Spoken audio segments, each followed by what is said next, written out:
चाचा चौधरी और सिकंदर से मुठभेड़।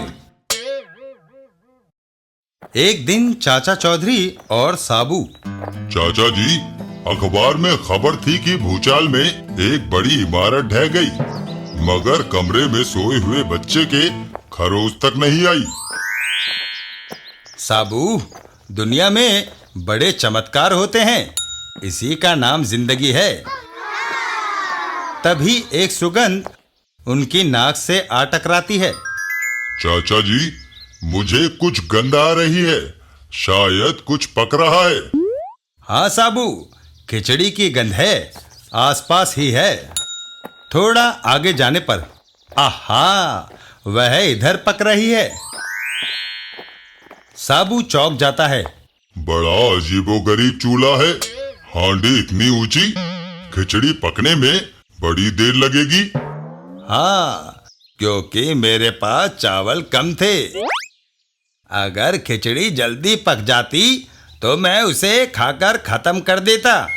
अब वह देर से पकेगी, मैं उसकी आस में इंतजार करूंगा। इस तरह कम चावल देर तक खत्म नहीं होंगे। आपका नाम क्या है? अरस्तु। तो फिर मैं प्लेटो हूँ। साबू, यह हकीकत में आम आदमी नहीं है। पर अरस्तु हजारों साल पहले का व्यक्ति था। तभी आहा, मुझे भूख लगी है।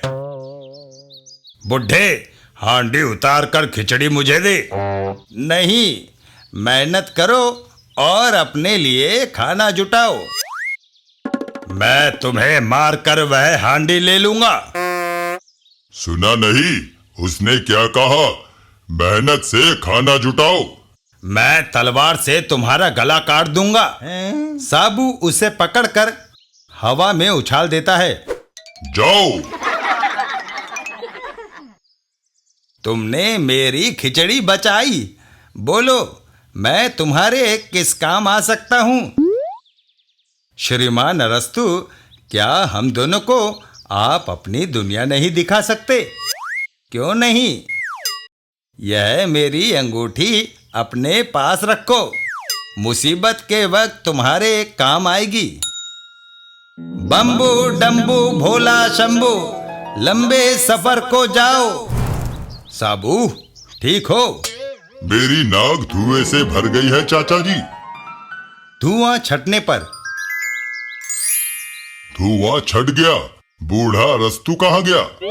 साबू, हम हजारों साल समय से पीछे चले गए हैं। चाचा जी, भूख लगी है। बस तुम्हारे साथ यही दिक्कत है। तुम उधर कुछ खाने को ढूंढो, मैं इधर देखता हूँ। रास्ते में वह अजनबी जा रहा है, उसे निशाना लगाओ। वह लोग साबू पर हमला कर देते हैं। ओह!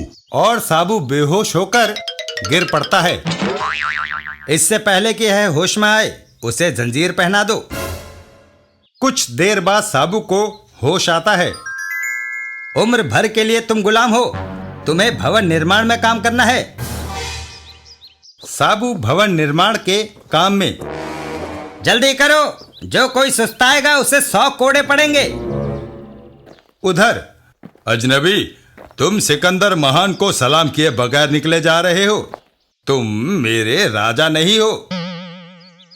उस बदतमीज को पकड़कर मेरे महल में लाओ। चाचा चौधरी को बंदी बना लिया जाता है। कैदी, पीछे चले आओ। साबू, चाचा जी, इन्होंने आपको बंदी बनाया।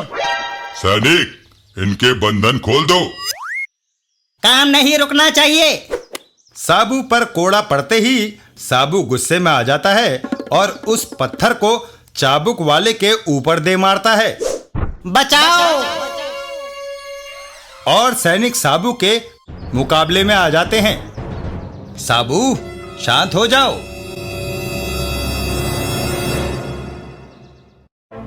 तुम्हारे साथी ने हमारे एक सिपाही को मार डाला, उसके लिए उसे क्या सजा दी जाए?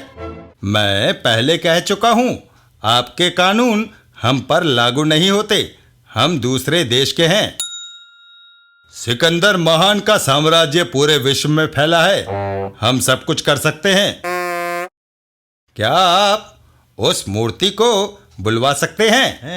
बेवकूफ, वह पत्थर है और पत्थर बोलते नहीं। अगर मेरे हाथ खोल दिए जाएं, तो मैं पत्थर को भी बुलवा सकता हूं। सिपाही, कैदी के हाथ खोल दो। वह पत्थर बोले या ना बोले, तुम्हारी मौत निश्चित है। चाचा चौधरी, मूर्ति के पास। मैं अपनी पगड़ी मूर्ति के सिर पर रखता हूं। सिकंदर, घमंड न कर, उससे इंसान मिट्टी में मिल जाता है। कहीं मैं सपना तो नहीं देख रहा? पगड़ी के अंदर रखा मिनी टेप प्लेयर निकाल लूं। इस काल में इलेक्ट्रॉनिक्स का आविष्कार नहीं हुआ था। चाचा चौधरी। सम्राट, वह जादू टोने वाला है। उसकी सजा मौत है। वह कहाँ गया?